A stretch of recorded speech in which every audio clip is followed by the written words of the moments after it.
Fala pessoal, aqui é Marco Antônio da Costa Sabino e você que tinha desistido do nosso podcast, por favor, reavive a sua memória e ative a sua atenção porque a gente voltou!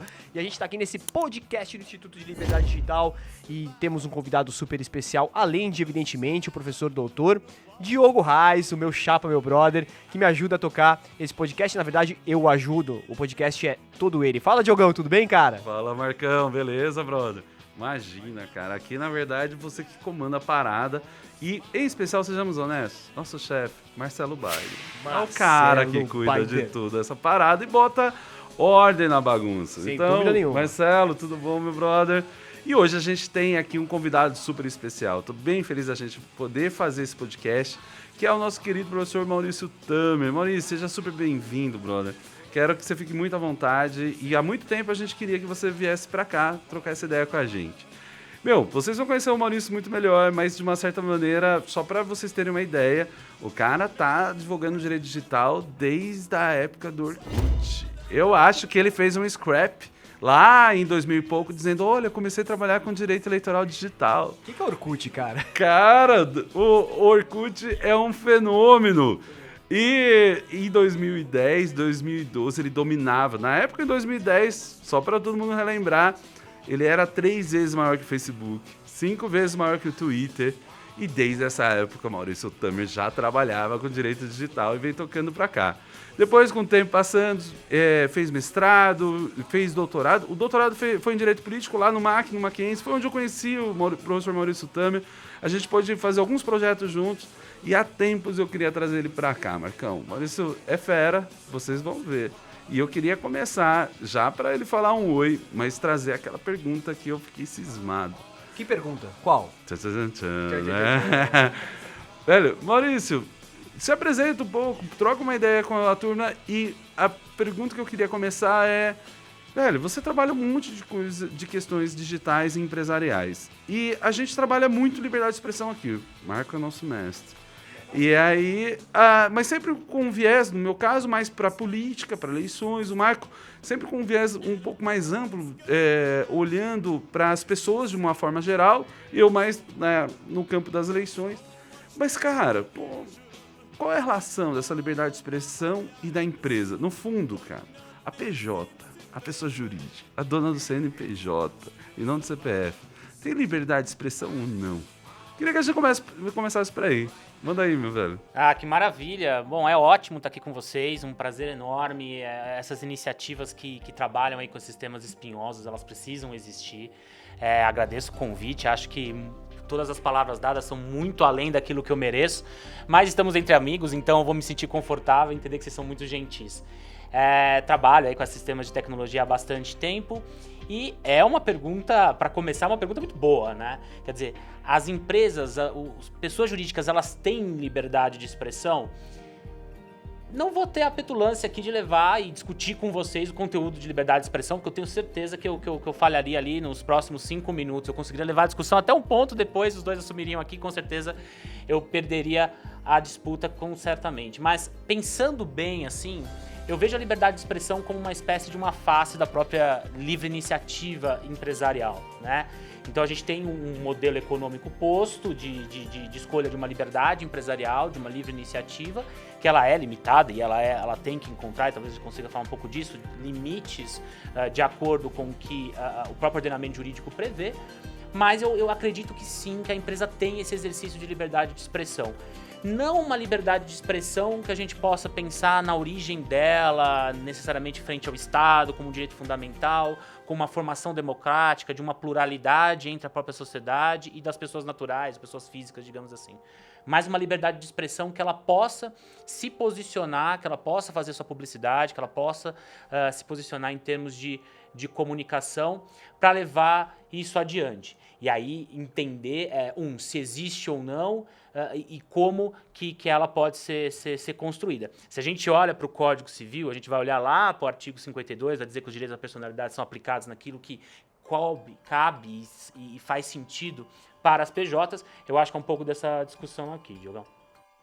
Pô, legal, Maurício. Então, bacana a gente começar essa discussão aqui. Essa discussão me lembra muito uma discussão no passado que já é pacificada, que é se a pessoa jurídica faz jus à indenização moral. Porque a gente está falando de um tema extrapatrimonial e a gente tem aquela impressão de que a pessoa jurídica, que é fictícia, né, que é extrapatrimonial, que ela não titula direitos. Isso vem um pouco, penso eu, né, naquela linha que nós brasileiros adoramos, hein, professor Diogo? Aquela história de demonizar a livre iniciativa, achar que a livre iniciativa é um problema, porque as empresas, elas maltratam as pessoas, e são as pessoas que são cidadãs e etc., que é um pouco da narrativa do materialismo histórico do Marx e do Engels, e que a gente vê no DNA do Brasil, né? A gente vê nas políticas públicas, a gente vê na academia, etc, etc, etc.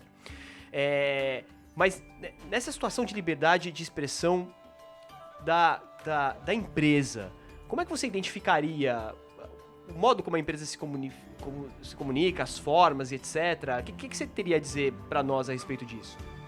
Cara, que pergunta complexa, né? Passa ali por uma série de bases históricas e de inter-relação. Eu acho que tem uma premissa aqui para a gente pensar sobre a qual essas discussões e narrativas são postas, né? Eu acho que a gente tem uma questão econômica histórica do Brasil que faz com que o posicionamento empresarial e a necessidade de você atender determinados direitos numa sociedade tão desigual gera aí essa preocupação de políticas públicas e algumas narrativas extremas numa outra vertente. Isso eu tenho até com certa clareza. Sim. Quando você fala da pessoa jurídica, da criação dela, tem um texto do Rubens Requião, se não me engano, da década de 60, em que ele começa a rascunhar até a história da desconsideração da personalidade jurídica, e ela surge como uma ficção. Então você cria um ente despersonalizado, um ente personalizado, em que vai fazer esse descolamento patrimonial para que ela possa se desenvolver. Sim. É uma regra de proteção ao patrimônio. Sim. E ela ganha vida própria. Uhum. Quando ela passa a ganhar a vida própria e ela nasce, então ela deixa de ser uma ideia nascitura e ela passa a se desenvolver, você tem nesse momento uma pessoa jurídica que começa a adquirir direitos. E o maior exemplo disso, acho que histórico da nossa discussão, é o limite moral, os danos morais que ela pode sofrer, a questão da honra objetiva que permite que a empresa seja vítima de crimes de difamação e calúnia, etc. Claro. E ela vai ganhando esse posicionamento. Uhum. O que a gente pode dizer que a gente tem hoje, e até pela importância de mercado, de movimentos, é que, de fato, o ordenamento jurídico permite essa interpretação. Aí eu acho que aqui a gente tem que trazer essas provocações para quem está assistindo a gente. Traz essa perspectiva de colocar a pessoa jurídica como um ente com autonomia e que seja uma autonomia capaz de aquisição de direitos naquilo que tem relação com a própria existência dela. Quando a gente fala, por exemplo, de um direito da personalidade, a gente vai falar de um direito moral nosso, de qualquer pessoa natural, um direito ao nome, normalmente o direito da personalidade são direitos que têm uma aderência muito firme, muito consistente com aquilo que é da própria existência. Né? Uma ideia de dignidade da pessoa humana, etc. Os direitos de personalidade têm um rosto, né, normalmente. Tem um rosto. Ele tem um rosto, tem uma discussão de uma sutileza muito clara entre personalidade e personalíssimo, mas tem essa ideia de aderência. Eu acho que os direitos da personalidade para empresas e organizações, eles são aplicáveis no momento em que, de fato, essa ideia de aderência, que é a razão pela qual eles existem, se está presente. Então, quando a gente fala em liberdade de expressão, a gente vai falar de direito moral, nome, imagem, reputação. Quando a gente fala de liberdade de expressão, nós estamos dizendo o seguinte: eu tenho um direito consagrado de uma liberdade de se expressar, ponto. Em que momentos que a empresa ela se expressa? Em que momentos que ela se posiciona? Aí a gente dá um passo atrás. Ela se expressa? Ela se posiciona? Porque se ela se expressar e se ela se posicionar, me parece que seja até não lógico entender que ela não tem um direito de fazer isso. Porque você tem uma livre iniciativa. E você não precisa estar escrito lá na livre iniciativa de se expressar no artigo 170 da Constituição. Mas, de fato, ela se expressa. E aí, como ela se expressa? Nas decisões que ela toma, sobretudo publicamente. Nas várias frentes em que isso acontece. Numa comunicação posicional, numa iniciativa de publicidade, numa iniciativa de marketing, quando ela é chamada socialmente, numa expectativa dela se posicionar. Então, quando eu acho que a gente discute liberdade de expressão, ela entra aí, o racional, eu quero que todo mundo pense num cubo, e a livre iniciativa é um verdadeiro cubo, ela tem uma natureza ali multifacetária. E você tem, para os vários lados dela, liberdades. A empresa ela pode estabelecer o preço dela, desde que ela não viola uma regra de concorrência. Ela pode estabelecer a atividade que ela vai fazer, desde que seja lícita. E ela pode se comunicar desde que ela consiga se expressar sem nenhuma violação ao ordenamento. Então, se a gente for entender onde está a liberdade de expressão e onde está o nosso foco de preocupação para as empresas, me parece nisso, no momento em que elas se posicionam. No momento em que você tem ali um esqueleto criado juridicamente, uma estrutura, e esse esqueleto fala. Ele se posiciona. E aí ele vai se posicionar em papel anteriormente, se posiciona em decisões contratuais e se posiciona publicamente. Hoje nas mídias sociais é absolutamente necessário que isso aconteça, porque a atividade empresarial é exercida ali, né? Show de bola. Maurício, cara, vocês foram falando e eu comecei a pensar aqui alguns cases pra gente talvez fazer uma rodada sobre isso. Tem super a ver com publicidade, então é legal também que aí eu dou uma explorada nos conhecimentos do Sabino e o seu. E aí me veio na cabeça, até em razão do dia do orgulho LGBTQIA+, que a gente teve agora, recentemente, e me veio o caso de um carro da Volkswagen chamado Polo, que é a marca dele, no qual um casal homoafetivo estrelou uma determinada propaganda, e isso parece ter tomado conta das redes sociais nos seus mais diversos sentidos. Eu comecei a observar e algumas pessoas começaram a postar vídeos, indo até a concessionária, dizendo que gostaria de devolver o carro em razão da tomada de decisão de fazer uma campanha publicitária envolvendo um casal homoafetivo masculino, de 2 homens. E todo esse conjunto, e eu sei o quanto isso é sensível, mas eu acho que é isso que deveria estar na mesa para a gente poder conversar hoje também. E queria que a gente talvez pudesse refletir a respeito disso. É uma decisão.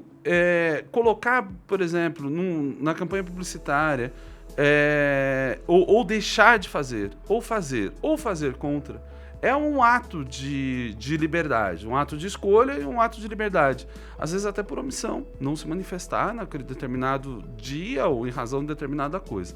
Mas pegando talvez esse como pano de fundo, esse case do Polo. E é claro que, assim, eu cheguei a ver alguns vídeos onde algumas pessoas se posicionaram contra, mas muitas pessoas se posicionaram a favor. E, de fato, aquele acabou ocupando um espaço no Trending Topics, onde a gente tem uma movimentação nas redes sociais falando sobre aquele assunto. Pro bem, ou pro bem, é estranho falar, né? Mas, tipo, apoiando a decisão da Volkswagen em fazer uma campanha publicitária envolvendo o casal homoafetivo e outros rejeitando. Nesse meio conjunto, embora a gente poderia pensar no impacto, até no fomento de discurso de ódio e tantas outras questões, olhando para a empresa. Esse seria um exemplo do exercício de liberdade de expressão. A gente poderia tirar alguma lição desse espaço. E aí, de uma certa maneira, eu queria ouvir os dois nessa parada, para aproveitar aí essa conjugação tão interessante aqui do conhecimento de cada um de vocês. Mas comece contigo, Maurício, por favor. Depois a gente já explora o Marco aqui. Cara, baita exemplo, né? Baita case de discussão. Eu acho que ele ajuda muito a gente compreender o que é liberdade de expressão, um posicionamento empresarial, quais são os limites e nos traz preocupações de como tratar com isso juridicamente. Só que antes eu acho que a gente precisa separar o que é jurídico, o que é comercial, o que é social, né? Porque se essa separação ela não é feita, não estou dizendo que a empresa, na hora de tomar a decisão, ela vai separar. Não, ela vai avaliar todos os riscos, todas as possibilidades. Mas eu acho que o primeiro ponto poderia fazer? Poderia. Não acho que você tem nada de lícito nesse posicionamento, porque aí... eventual reação não é uma reação estatal. Eventual reação tá nesse campo jurídico, eu acho, que você trouxe. E aí, outras coisas a gente poderia derivar daí. Você não tem uma reação estatal. Se você tivesse, ela teria que ser questionada ou minimamente pensada, se ela seria legítima ou não. Você tem uma iniciativa que ela não entra nem... Você pode até encaixá-la como uma ação afirmativa ou uma discriminação positiva, que é permitida, a gente tem na LGPD uma possibilidade nesse sentido também, mas fato é que você tem um posicionamento dentro da liberdade dela. Ela pode se expressar naquilo que ela entende que para a empresa é mais adequado naquele momento. Qual o limite disso? Desde que ela não pressione, desde que ela não viole outros direitos. Né? Se você tivesse, por exemplo, uma situação inversa de que ela colocasse um casal heterossexual e colocasse uma mensagem no sentido, olha, nossos carros são para héteros, ou coisas do tipo, ela exerceu a liberdade de expressão? Ela exerceu, mas ela exerceu uma liberdade de expressão que pode ser contestada e que aí entra na ideia de abuso de direito, de justamente você sair do seu enquadro. Se as pessoas, se você tem um contexto social que pessoas vão apoiar ou vão criticar a iniciativa, isso passa um pouco pela decisão comercial da empresa, se ela avalia isso ou não, se ela quer tomar aquilo como um ponto, se ela quer levar o debate, se ela quer associar a marca dela a um debate público, se ela quer dar luz a isso. Só que tudo isso é uma decisão da empresa e que ela tem que tomar dentro do seu espaço de liberdade de expressão. O que excederia isso e violaria a liberdade de expressão dela, passar a bola para o Marco daqui a pouco, é justamente o seguinte: você entender que ela não poderia fazer isso sem você ter uma ilegalidade caracterizada. Dizer, olha, você não pode fazer isso. Ou sem ter um abuso, como vocês exemplificaram. Um abuso, direto ou indireto. Vamos imaginar um exemplo extremo. Alguém vai lá, leva o carro e quer devolver o carro. Quer rescindir um contrato de compra e venda. Aciona, por exemplo. Aciona. Não sei se aconteceu isso. E aí você tem, eventualmente, o Poder Judiciário dando uma ordem de tutela antecipada, questionando isso, dizendo que aquilo está dentro do direito do consumo. Quando, na verdade, não há nada num contrato entre as partes que possa fazer isso. Então, eu acho que a gente tem que pensar na liberdade de expressão da empresa, blindando-a de cenários sociais e políticos confusos. Entender exatamente o que está no espaço dela de decisão e o que, de fato, viola direito de terceiros. Não presumir que um cenário confuso leva à presunção de uma violação de direitos de terceiros, porque aí sim você está colocando a liberdade empresarial, a liberdade de expressão da empresa num espaço que, assim, é um espaço que não é o que a Constituição prevê, não é o que a livre iniciativa prevê. Né? Beleza. E tu, Marcão? Cara, eu acho assim, né, na ocasião desse troço aí do Polo, eu até fui entrevistado e a minha... Troço é um bom nome. Não é? Né, você chamou de aspecto confuso e tudo mais, eu já falei troço, não, né? É isso. Mas não é troço no sentido ruim. Por quê? Porque, assim, vejam, né? A gente tá falando aqui de liberdade de expressão como uma das faces de um cubo chamado livre iniciativa, né? Que, nesse caso especificamente das empresas, parece que essa alegoria é muito apropriada. Né? A gente vai lembrar que não é nem a primeira e provavelmente não será a última vez que marcas automobilísticas se posicionam para determinados gêneros. Eu lembro aqui a Volvo. Vocês já viram o símbolo da Volvo? Como é? É o símbolo do masculino. É o símbolo do masculino. Então os suecos, eles viraram e falaram assim, cara, nossos carros são para homens. Muito embora várias mulheres tenham Volvo, né? E não tem problema nenhum nisso, né? Nesse caso, eu concordo inteiramente com o que o Maurício disse. Quer dizer, está dentro da liberdade da Volks se posicionar e dizer, cara, o meu carro é pro público LGBTQIA+, e tá tudo certo com isso. Da mesma forma que tá tudo certo um sujeito que tem Polo ir à concessionária e devolver o carro falando, não concordo. Não tem problema nisso. Qual é o problema? O problema é você ter uma reação odiosa, o problema é você ter uma reação tóxica, o problema é você ter uma reação abusiva. Não nos esqueçamos que a gente tem diversos momentos de disrupção na sociedade. E a discussão a respeito de gênero, ela vive um momento de disrupção, né? Então, nesse sentido, quando uma empresa ela atua de maneira corajosa, pelo menos no meu entender, que é na publicidade defender uma causa, e a publicidade de causas ela já é bastante antiga, né? Vocês se lembram muito bem, ou talvez não, que houve um casal homoafetivo numa campanha de Páscoa da Cacau Show, Dia das Mães, foi isso, Dia das Mães, que muita gente aplaudiu e muita gente odiou.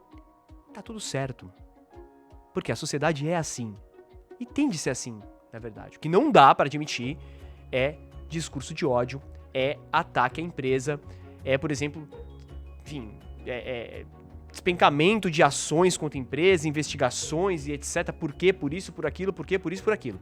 Porque a empresa, ela tem toda a possibilidade de se comunicar como ela bem entender. Inclusive, se eu quiser hoje comunicar que o meu carro, ele é só para homens, e homens acima de 50 anos, e brancos, e ricos, não tem problema nenhum nisso. Ah, mas isso é odioso, porque o seu carro tinha que ser para todo mundo. Não, o meu não é. Porque isso é livre iniciativa. Ué, a gente não vive num estado de liberdade? Eu não posso escolher o público-alvo do meu produto ou do meu serviço? Claro que posso. Isso é liberdade de verdade. A gente não pode confundir os anseios sociais com as escolhas do empreendedor. O empreendedor não está aqui necessariamente para fazer a sociedade uma sociedade pujante, ou as pessoas felizes, ou a sociedade uma sociedade coesa. Claro que a empresa ela tem responsabilidade social. E ela precisa estar consciente da função social que ela exerce, inclusive que já é positivada em lei. Mas isso não significa que ela tenha que atuar necessariamente para a felicidade geral do povo e da nação. Não é isso. Eu acho que as pessoas confundem muito isso. Cara, é complicadíssimo, cara. Você falando e eu tentando ver.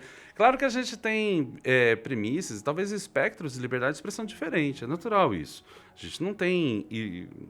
liberdade de expressão não é algo que se tem ou não se tem. Eu estava comentando antes que eu sempre tenho usado nas aulas o exemplo de uma régua, onde cada tracinho pode desenvolver um espectro. E não sei se é o melhor nome, espectro, mas talvez a percepção de que liberdade de expressão não é algo tão sólido, quadrado, pesado e facilmente identificado. Ao contrário, ela depende muito do contexto envolvido e tal. E me parece que aqui eu vejo um espectro, como o Marco trouxe, mais amplo de liberdade, e eu vejo uma preocupação de impacto jurídico, como o Tamer trouxe, talvez mais focado numa ideia de limitação. Então, criar limites ou públicos limites poderia ter um impacto, inclusive jurídico, nisso. E o Marco olhando para esse impacto, talvez pelo discurso de ódio ou talvez pelo fomento em alguma segregação ou limitação e tudo mais. Cara, é muito difícil. É muito difícil. Mas eu tenho percebido que muitas vezes essa discussão está no campo da decisão comercial da empresa. Como ela quer ser vista, como ela se coloca. Eventual abuso, quando aquilo ultrapassa essas margens e eventualmente fomenta ou o ódio, ou a separação, ou a exclusão de pessoas, pode ser responsabilizada como tal. E a ideia da responsabilidade social da empresa, eu também me preocupo com a dimensão que tem tomado. Eu vejo pelas plataformas. Cada vez mais eu tenho visto governos exigindo que as plataformas, quase que elas fossem uma autarquia, uma instituição pública, que tivesse que cuidar de todo mundo. Então, assim, a gente tem muitos problemas aqui na frente. Eu queria aproveitar essa rodada e tentar puxar nessa rodada aqui um pouco do comportamento inautêntico. Um pouco da ideia da comunicação empresarial do uso da própria tecnologia para a formação de reputações ou de algumas outras questões que talvez não seja algo, talvez eticamente louvável, mas não sei se juridicamente qual é o impacto disso.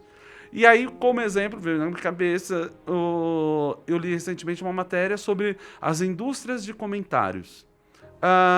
Tem um artigo na Folha do Ronaldo Lemos discutindo um pouco isso, mas eu li uma matéria sobre empresas que são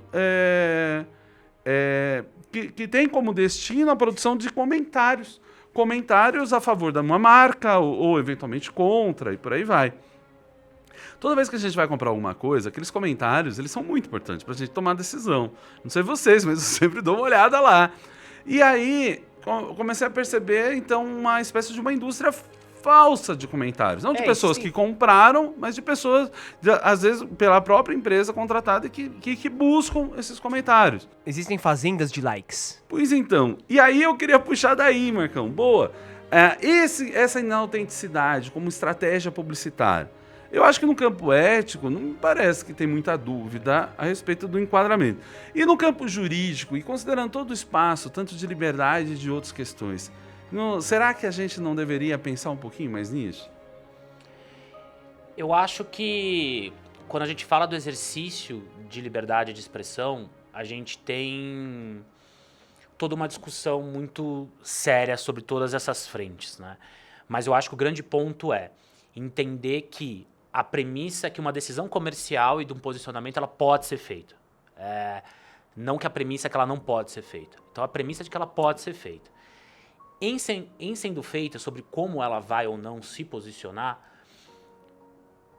a interpretação histórica do sistema normativo vai dizer pra gente, vai trazer pra gente o que se considera um abuso ou não de direito. E aí a gente vai ter que avaliar caso a caso. Naturalmente, a decisão comercial vai passar por tudo isso.